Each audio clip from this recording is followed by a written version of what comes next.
No niin. Terve. LVI-luokasta kuule, ei toimi valot, että niin tunti alkaa kohta, niin voiko tulla katsoa, mikä näissä on vika? En minä itse jouda, mutta minä paan täältä oppilaan tulemaan.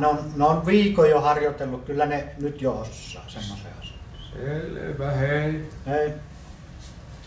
No niin, Jaakko, menepä sä sieltä, niin LVI-luokassa on semmoinen sähköpoikkitilanne, että menepä kattoo mikä siellä on vikana.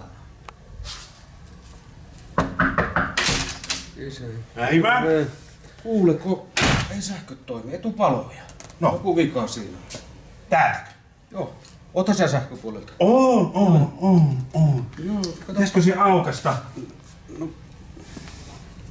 Älä vielä pitäisikö sulaketaulusta katkaista ensiksi virtaa? Niin, mutta kato, jos ei tuu valoja, niin ei tuu kyllä virtaakaan. Kyllä mä sen verran tiedän. Että ota mä nyt sen aukasen kuitenkin tästä.